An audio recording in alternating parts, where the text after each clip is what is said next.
Samarkand, alternatively Samarkand or Samarkand, is a city in modern-day Uzbekistan and is one of the oldest inhabited cities in Central Asia. There is evidence of human activity in the area of the city from the late Paleolithic era, though there is no direct evidence of when exactly Samarkand proper was founded. Some theories have that it was founded between the 8th and 7th centuries BC, prospering from its location on the Silk Road between China and the Mediterranean. At times Samarkand was one of the greatest cities of Central Asia. By the time of the Achaemenid Empire of Persia, it was the capital of the Sogdian satrapy. The city was taken by Alexander the Great in 329 BC, when it was known by its Greek name of Samarkand. The city was ruled by a succession of Iranian, Persian, and Turkish peoples until the Mongols under Genghis Khan conquered Samarkand in 1220.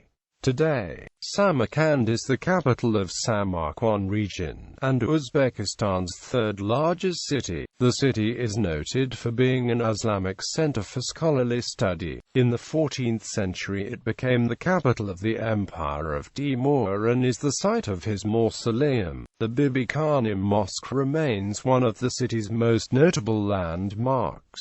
The Registan was the ancient center of the city. The city has carefully preserved the traditions of ancient crafts: embroidery, gold embroidery, silk weaving, engraving on copper, ceramics, carving, and painting on wood. In 2001, UNESCO added the city to its World Heritage List as Samarkand, Crossroads of Cultures. Etymology: the name probably originates in the Sogdian words as Mara, stone, rock, and Kand, fort is town. History: early history. Along with Bukhara, Samarkand is one of the oldest inhabited cities in Central Asia, prospering from its location on the trade route between China and the Mediterranean. Archaeological excavations held within the city limits as well as suburban areas unearthed evidence of human activity as early as 40,000 years old. In the late Paleolithic era,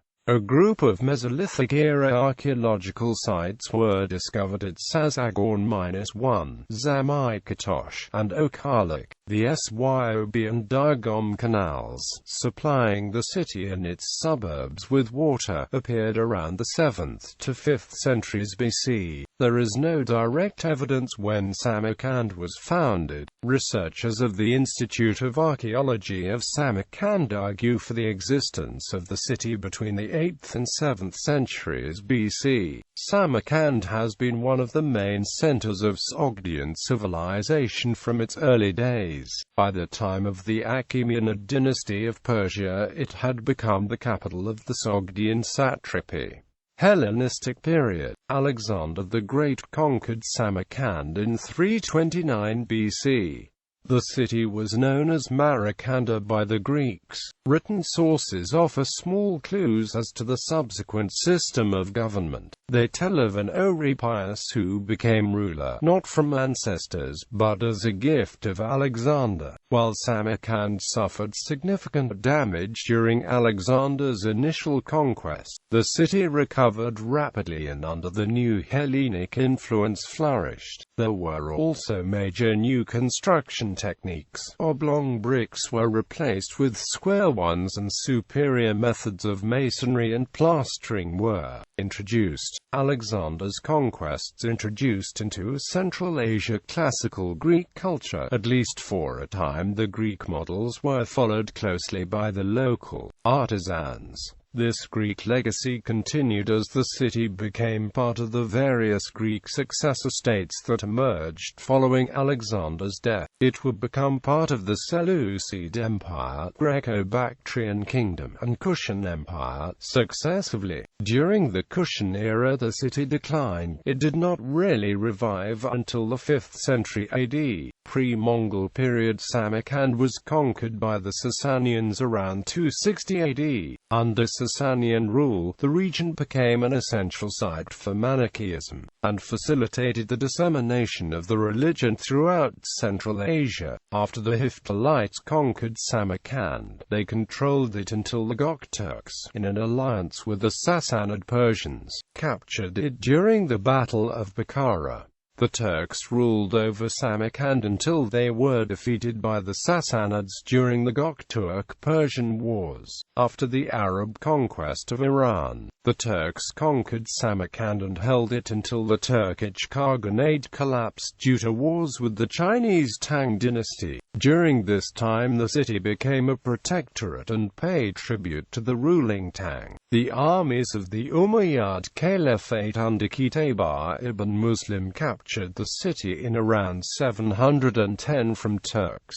During this period, Samarkand was a diverse religious community and was home to a number of religions, including Buddhism, Zoroastrianism, Hinduism, Manichaeism, Judaism, and Nestorian Christianity. However, after the Arab conquest of Sogdian, Islam became the dominant religion, with much of the population converting. Legend has it that during Abbasid rule, the secret of paper-making was obtained from 2 Chinese prisoners from the Battle of Talis in 751, which led to the foundation of the first paper mill of the Islamic world in Samarkand. The invention then spread to the rest of the Islamic world, and from there to Europe. Abbasid control of Samarkand soon dissipated and was replaced with that of the Samanids, though it must be noted that the Samanids were still nominal vassals of the Caliph during the control of Samarkand. Under Samanid rule, the city became one of the capitals of the Samanid dynasty and an even more important link amongst numerous trade routes. The Samanids were overthrown by Kara Khanates around 1000. During the next 200 years, Samarkand would be ruled by a succession of Turkish tribes, including the Seljuks and the Khwarezm Shahs. The 10th-century Iranian author Istakri, who traveled in Transoxiana, provides a vivid description of the natural riches of the region he calls Samarkandian Sogd. I know no place in it or in Samarkand itself where if one ascends some elevated ground one does not see greenery and a pleasant place, and nowhere near it are mountains lacking in trees or a dusty steppe. Samarkandian Sogd, 8 days travel through unbroken greenery and gardens. The greenery of the trees and sown land extends along both sides of the river. And beyond these fields is pasture for flocks. Every town and settlement has a fortress. It is the most fruitful of all the countries of Allah. In it are the best trees and fruits. In every home are gardens, cisterns and flowing water. Mongol period. The Mongols conquered Samarkand in 1220. Although Genghis Khan did not disturb the inhabitants in any way, according to Yuvaini, he killed all who took refuge in the citadel and the mosque. He also pillaged the city completely and conscripted 30,000 young men along with 30,000 craftsmen. Samarkand suffered at least one other Mongol sack by Khan Barak to get treasure he needed to pay an army. It was part of Chagatai Khanate until 1370. The Travels of Marco Polo, where Polo records his journey along the Silk Road, describes Samarkand as a very large and splendid city. 14th century. In 1365, a revolt against Mongol control occurred in Samarkand. In 1370, Timur, the founder and ruler of the Timurid Empire, made Samarkand his capital. During the next 35 years, he rebuilt most of the city and populated it with the great artisans and craftsmen from across the empire. Timur gained a reputation as a patron of the arts, and Samarkand grew to become the center of the region of Transoxiana. Timur's commitment to the arts is evident in the way he was ruthless with his enemies but merciful towards those with special artistic abilities. He spared the lives of artists, craftsmen and architects so that he could bring them to important improve and beautify his capital. He was also directly involved in his construction projects, and his visions often exceeded the technical abilities of his workers. Furthermore, the city was in a state of constant construction, and Timur would often request buildings to be done and redone quickly if he was unsatisfied with the results. Timur made it so that the city could only be reached by roads, and also ordered the construction of deep ditches and walls that would run 5 miles in circumference, separating the city from the rest of its surrounding neighbors. During this time, the city had a population of about 150,000. This great period of reconstruction is encapsulated in the account of Henry III's ambassador, Rye González de Clavijo, who was stationed there between 1403 and 1406. During his stay, the city was typically in a constant state of construction. The mosque which Timur had caused to be built in memory of the mother of his wife seemed to us the noblest of all those we visited in the city of Samarkand. But no sooner had it been completed than he began to find fault with its entrance gateway, which he now said was much too low and must forthwith be pulled down. 15th century. Between 1424 and 1429, the great astronomer Ali Beg built the Samarkand Observatory. The sextant was 11 meters long and once rose to the top of the surrounding 3-story structure, although it was kept underground to protect it from earthquakes. Calibrated along its length, it was the world's largest 90-degree quadrant at the time. However, the observatory was destroyed by religious fanatics in 1449. Modern history. In 1500, the Uzbek nomadic warriors took control of Samarkand. The Shaybanids emerged as the Uzbek leaders at or about this time. In the second quarter of 16th century, the Shaybanids moved the capital to Bukhara, and Samarkand went into decline. After an assault by Nader Shah, the city was abandoned in the 18th century, about 1720 or a few years later. From 1599 to 1756, Samarkand was ruled by the Achaemenid dynasty of Bukhara. From 1756 to 1868, Samarkand was ruled by the Mangit emirs of Bukhara. The city came under Russian rule after the citadel had been taken by a force under Colonel Konstantin Petrovich von Kaufmann in 1868.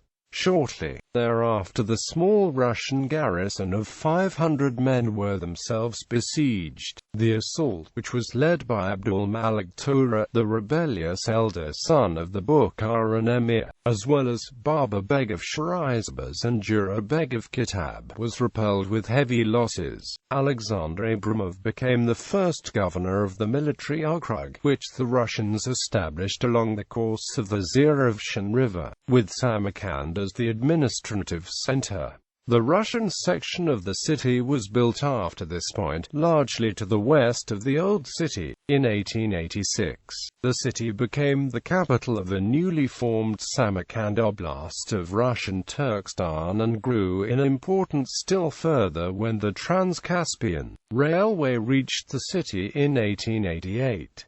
It became the capital of the Uzbek SSR in 1925 before being replaced by Tashkent in 1930. People. According to various independent sources, Tajiks are the major ethnic group in the city, while ethnic Uzbeks form a growing minority. Exact figures are difficult to evaluate, since many people in Uzbekistan either identify as Uzbek, even though they speak Eastern Persian as the first language, or because they are registered as Uzbeks by the central government despite their Eastern Persian language and identity.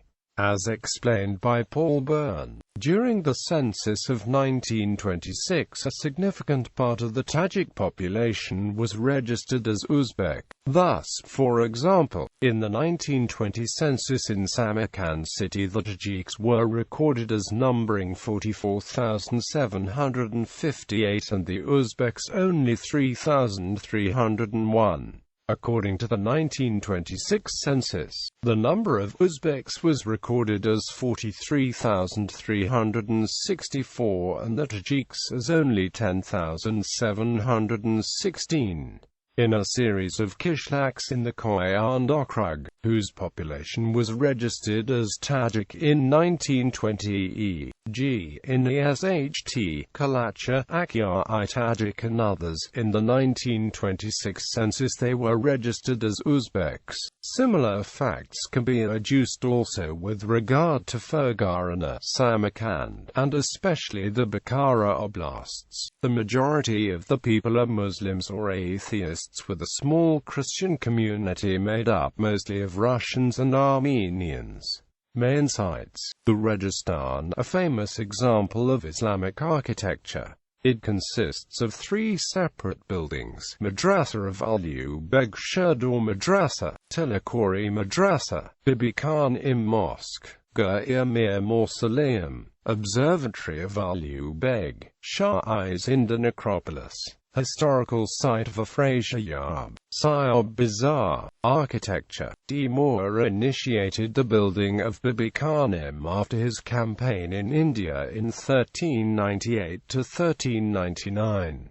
Before its reconstruction after an earthquake in 1897, Bibi Khan-im had around 450 marble columns that were established with the help of 95 elephants that Timur had brought back from Hindustan. Also from India, artisans and stonemasons designed the mosque's dome, giving it its distinctiveness amongst the other buildings. The best-known structure in Samarkand is the mausoleum known as Gur-Mir. It exhibits many cultures and influences from past civilizations, neighboring peoples, and especially those of Islam. Despite how much devastation the Mongols caused in the past to all of the Islamic architecture that had existed in the city prior to Timur's succession, much of the destroyed Islamic influences were revived, recreated, and restored under Timur. The blueprint and layout of the mosque itself follows the Islamic passion of geometry, and other elements of the structure had been precisely measured. The entrance to the Gur-Mir is decorated with Arabic calligraphy and inscriptions, the latter being a common feature in Islamic architecture. The attention to detail and meticulous nature of Timur is especially obvious when looking inside the building. Inside, the walls have been covered in tiles through a technique originally developed in Iran, called mosaic faience, a process where each tile is cut, colored, and fit into place individually. The tiles were also arranged in a specific way that would engrave words relating to the city's religiosity. Words like Muhammad and Allah have been spelled out on the walls using the tiles. The ornaments and decorations of the walls include floral and vegetal symbols which are used to signify gardens. Gardens are commonly interpreted as paradise in the Islamic religion, and they were both inscribed in tomb walls and grown in the city itself. In the city of Samarkand, there were two major gardens, the New Garden and the Garden of Heart's Delight, and these became the central areas of entertainment for ambassadors and important guests. A friend of Genghis Khan in 1218 named Yelu Chakai reported that Samarkand was the most beautiful city of all, where it was surrounded by numerous gardens. Every household had a garden, and all the gardens were well designed, with canals and water fountains that supplied water to round a square-shaped ponds. The landscape included rows of willows and cypress trees, and peach and plum orchards were shoulder to shoulder. The floors of the mausoleum is entirely covered with uninterrupted patterns of tiles of flowers, emphasizing the presence of Islam and Islamic art in the city. In addition, Persian carpets with floral printings have been found in some of the Timurid buildings. Turco-Mongol influence is also also apparent in the architecture of the buildings in Samarkand. For instance, nomads previously used tents, or yurts, to display the bodies of the dead before they were to engage in proper burial procedures. Similarly, it is believed that the melon-shaped domes of the tomb chambers are imitations of those very yurts. Timur naturally used stronger materials, like bricks and wood, to establish these tents, but the purposes remain largely unchanged. The color of the buildings in Samarkand also has significant meaning behind it. For instance, blue is the most common and dominant color that will be found on the buildings, which was used by Timur in order to symbolize a large range of ideas. For one, the blue shades seen in the Gaya mirror colors of mourning. Blue was the color of mourning in Central Asia at the time, as it is in many cultures even today, and its dominance in the city's mausoleum appears to be a very rational idea. In addition, blue was also seen as the color that would ward off the evil eye in Central Asia, and the notion is evident in the number of doors in and around the city that were colored blue during this time. Furthermore, blue was representative of water, which was a particularly rare resource around the Middle East and Central Asia. Coloring the walls blue symbolized the wealth of the city. Gold also has a strong presence in the city. Timur's fascination with vaulting explains the excessive use of gold in the Gaya mirror, as well as the use of embroidered gold fabric in both the city and his buildings. The Mongols had great interests in Chinese and Persian-style golden silk textiles, as well as nasij woven in Iran and Transoxiana. Past Mongol leaders, like Ograi, built textile workshops in the cities in order to be able to produce gold fabrics themselves. There is evidence that Timur tried to preserve his Mongol roots.